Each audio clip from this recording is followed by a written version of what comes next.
In this video, I'm going to be talking about how to get a professional looking finish when you're painting your cabinetry. Now, if you take a look at this is a piece that I just painted yesterday. You can see it is just, you can't see any brush strokes, roller marks, anything like that. It's just a nice glass-like finish. There's a lot of different things that go into getting a really quality, professional looking finish. Things like the preparation, the type of paint you use, and how you apply the paint. So if you're going to be painting cabinetry for your camper van conversion, or if you just want to get professional looking results when you're painting cabinetry, then this video is for you. First thing that's super important in getting a really good quality finish is actually the material you use. When we're going to be painting our cabinetry, we like to select a plywood that is pre-finished. Now, pre-finished means from the factory it comes with a urethane, usually it's a polyurethane coating on it. And what that does is just kind of seals the wood and gives it like an almost glass-like finish. You can get pre-finished on one side or two sides. Now, most of the time we get the pre-finished on both sides because what we do is we paint one side and then we leave the other side for the inside of the cabinets. Now, there are times when we paint both sides of this. For example, on a drawer face or a cabinet door. But a lot of times the inside of this is going to be like inside your galley or inside of a bench. And in those cases, we just use this pre-finished side. Now, the way that I came about finding that this pre-finished material was just a lot better for painting is a few years back, we painted the entire kitchen in our home. It was during COVID. Lisa and I got kind of bored, and so we decided, you know what, we're going to paint the whole thing. We had really nice maple cabinets. They were stained, but then they also had a urethane coating over them. And we kind of took all the cabinet doors off, we sanded them lightly, and then we painted them with a sprayer, and the finish is amazing. The finish honestly looks like glass. And so then when we started doing van conversions and we started painting the cabinetry, I just found I could not get a finish as nice as the finish that I had on my cabinet doors. I would sand and sand and sand the wood to try to get a really smooth surface before I painted. Then I'd prime it and I'd sand it and I'd prime it and I'd sand it and then I'd put the finish coats on. And it seemed like no matter what I did, I still couldn't get a finish as nice as the ones in my kitchen. So I decided, you know what? The difference was that wood had a urethane coating over it. So we decided to get some pre-finished plywood. This is Baltic birch. That's what we use most of the time. We decided to get some of that and try painting on it. And what we found is we got the same type of finish that we got when we did our kitchen. I can only chalk that up to it being pre-finished.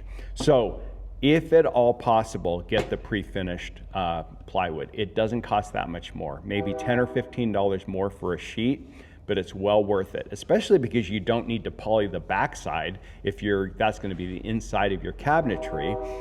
It saves a step there. So what we do to prep this is all we do is we just take some 220 sandpaper and we just lightly sand the surface. And that's just to make sure that we get a good mechanical bond between the paint and the wood. If there are any scratches or imperfections, we'll putty those also before we do our sanding. So once we've sanded, then we then clean this with a tack cloth.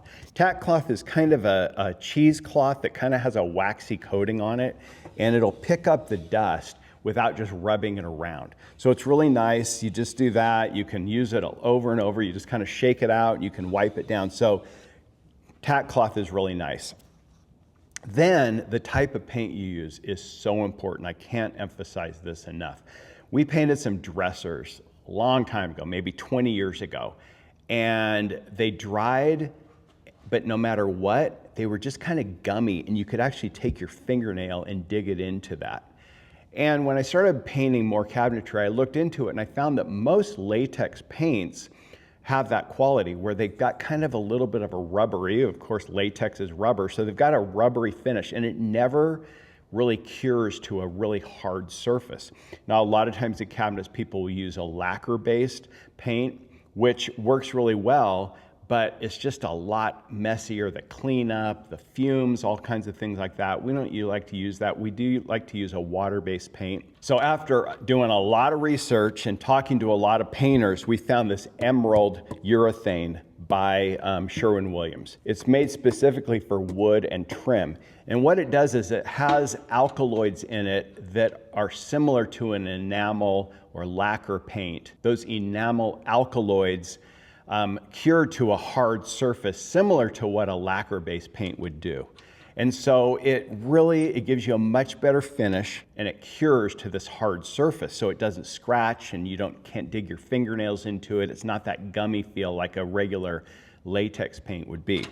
So we used this for several years. It works awesome. My biggest complaints about the emerald urethane is, one, it takes about 4 hours to dry in between coats. And then number two, it's pretty thick. So if you are spraying it, then you're going to need to thin it out a little bit. Now, one thing that all quality paints are going to have is a leveling property, where once you spray it on, it kind of levels off. So even if you're using a brush or a roller, with a good quality paint, it's going to level out those brush marks or roller marks so you don't see them as much. So this is a great paint if you are using roller and brushes, okay? But a couple of years ago, Sherwin-Williams came out with a new paint specifically for wood and trim, and it's called their Gallery series. Hey guys, are you a DIY van builder? That's how we started, and we love to support the DIY community. So we've created some resources that have helped in our journey, and we've made them available to you. We've got a free spreadsheet with all of the materials we use in our conversions. That's taken hundreds of hours to research and that we've tested and proven out. We have a download with the vanbuild sequence that we use in all of our conversions. Plus, we've got other products on our website that tons of DIY builders have found helpful. Check out the links in description below for more details. And the Gallery series is similar to the emerald urethane in its properties, but a couple of benefits. One is it's made specifically for spraying. So if you're going to be spraying, then I definitely recommend that you use this paint, the Gallery series. If you're going to be rolling, then I would suggest that you use the emerald urethane. Another thing I love about the Gallery series is that it only takes about 30 to 40 minutes to dry. So you can do multiple coats. So where I used to be able to, in a normal day, only do a couple of coats, now we can do like 3 or 4 coats easily in one day, just in a morning. And so it's really nice when you have a lot of pieces that you need to do multiple coats on, front and back and things like that. The Gallery series really speeds up that process. Both of them, I would say, give a very similar quality result. And there are other really good quality paints. Benjamin Moore makes really good paint, but we've used it a little bit. The ones that we've used do take longer to dry. And so Sherwin-Williams is kind of our go-to, and we really prefer to use. Now, these paints are going to be more expensive than the paint you would find at Home Depot or Lowe's or something like that. I think that the emerald urethane is about $60 or $70 a can. This Gallery series is like $120 to $130 a can. So it's expensive paint, but the results you're going to get are amazing. One can is going to do your entire van, and you're going to have paint left over. So even though it is expensive, I think it's a small price to pay for the quality and the results you're going to get. Now, I will highlight one little thing. These lids are awesome. So we have these on all of our cans once we start using them. And what they are is they have this crank on top and a kind of blades on the inside. Almost looks like a big propeller that's about the size of this can. And you spin this around and it stirs it really well. And then it just has this trigger on the back that opens up the nozzle and you can just pour it out. So it's not messy. It doesn't run down the can. It doesn't get in the groove so that when you put your lid on, it doesn't seal properly or it sticks. These things are awesome.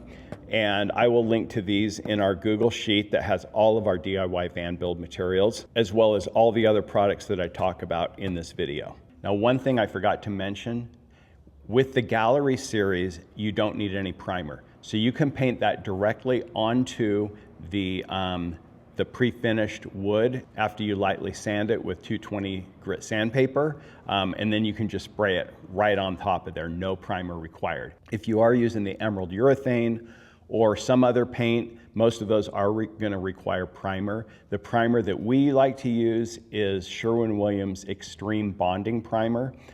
It dries to a really hard, non-gummy finish, and so it's easy to sand. Another good one is the Bullseye Shellac Primer. That also dries to a really nice hard finish that's easy to sand. Most of the latex primers that you would use out there, you try and sand them, it just kind of rolls up like you're trying to sand rubber and doesn't work very well. Now, if you are going to be using rollers, then I recommend a really high quality roller. The ones that we use are either made by Purdy, which I believe are carried at Lowe's, or Wooster, which are carried at Home Depot. Use a really short nap. So the nap is the length of kind of the fuzzy stuff. We like to use a 1/4 inch nap when we're rolling on cabinetry. We really don't do much rolling, but when we need to touch something up and blend it in, we'll do that. But those are definitely the rollers that we use, are either the Wooster or Purdy short nap rollers. And when you roll it on, try and get it really even and nice, and then don't touch it, because if you touch it, it's going to show that mark. Once it starts to dry, you want the leveling properties of the paint to work, and if you start messing with it and trying to touch things up, it's not going to level out and you're going to have to redo it. Okay, but our go-to way of applying the paint is with a spray gun. And over the years, we've had several different spray guns. First, we started with the Graco X5. That's a great sprayer if you're doing a lot of big surfaces. But the problem is you waste a lot of paint with it. And the reason is the hose, the shortest hose that we ever had was a 25-foot hose. It takes a lot of paint to get through that hose into the gun and to prime it and prep it and all that kind of stuff. So it does give good finishes, but I feel like it's just the cleanup and the prep and all that and the wasted paint is just way too much with one of those sprayers. So the next one that we got, Graco makes a small handheld sprayer that is, you plug it in. They also make a battery operated one. The problem that we had with that is it just put on too much paint too fast, and easy to get runs, hard to control. It also kind of does this pulsing thing where it goes boom, boom, boom, boom, and you can kind of see those pulses in the paint when you spray it. And so I really wasn't very impressed with that. We used that a little bit at home on the first van we did, and ended up going away from that. Then I got an HVLP sprayer, again made by Graco. Really nice HVLP. If you're not familiar with HVLP, that stands for high volume, low pressure, I believe. It might be high velocity, but I think it's high volume, low pressure. So these are expensive. I think the one we had, it was about $2,000 for the setup. Does a really nice job. The challenge we had with that one is A, the expense, and B, is the prep and the cleanup. It's still the preparation for it. We had to thin out most of the paints that we were using, and then the cleanup was pretty involved. Taking the gun out, taking the gun all apart, cleaning all the little parts, reassembling it, kind of a pain on the cleanup. A couple of years ago, Graco came out with what they call their Ultra Quick Shot. Out of all the different sprayers I've ever used, this is my go-to. I still have the HVLP gun, $2,000 gun sitting in my garage, but I just don't use it because this one works so well. I absolutely love it. So it has a little hopper. Okay, so that's the hopper, and it'll hold, I think about 32 ounces of paint. So you basically just mix your paint up, pour it in here. We pour it through a strainer to make sure that we don't have any impurities, but this does have another little strainer inside of it, just as a kind of extra added protection. Then you put this lid back on, you open up this little air vent, and then here's the gun. It just has a short little hose that's about 5 feet long, and this hose connects to this gun. And it runs off of a DeWalt battery. This is a DeWalt 20-volt battery. It comes with 2 of these, and I can paint for an entire day or 2 or 3, depending on how much I'll be painting on one charge. But it does come with 2 of them and the charger. So really nice to have it completely portable. You're not tethered to anything. You just plug that guy in and here's the whole setup. So you can dial it from 0 all the way up to 10. Most of the time we're using it at about a 5. So basically you just pour your paint in. You can turn it here to prime it. This is just water in it right now. You prime it for just a few seconds. You turn it to spray. I'll spray it into a bucket for about 10 seconds and you're ready to go.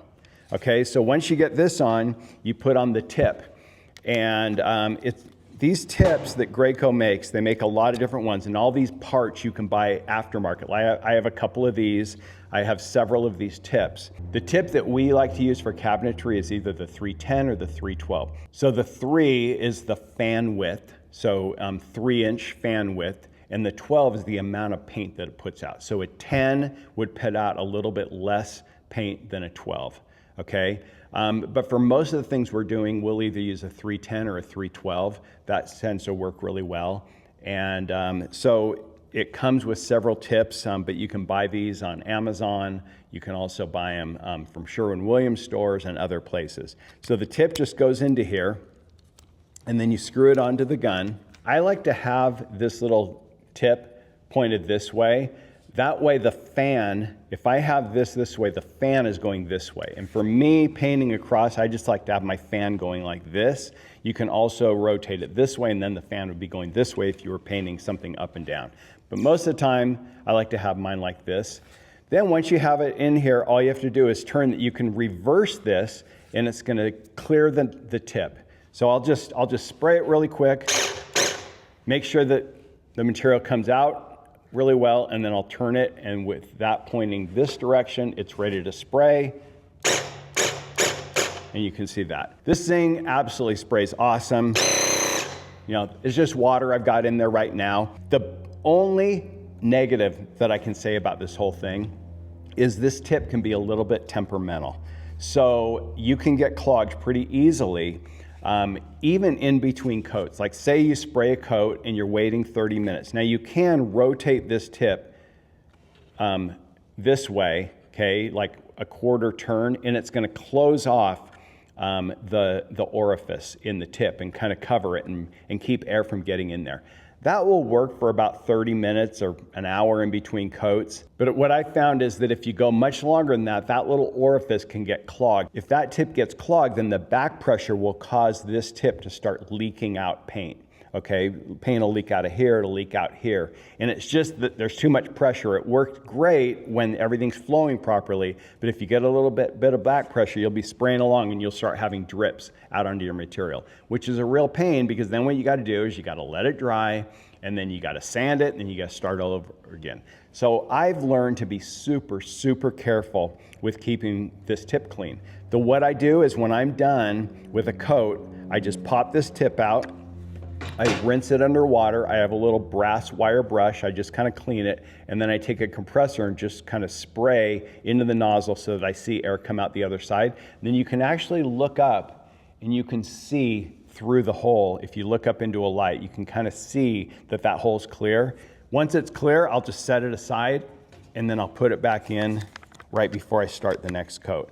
And as long as I do that, I haven't had any issues at all, and keep my pressure low. You want to keep your pressure as low as you possibly can and still get a good even fan. So hopefully these painting tips helped you if you're going to be painting the cabinetry in your van, or really any cabinetry for that matter. Follow these steps and you're sure to get a great result. If you want to see more videos about van building, van products, van life, then make sure and subscribe to the channel, and we'll see you in the next video. Jeff with Thrivans, thrive on. See ya.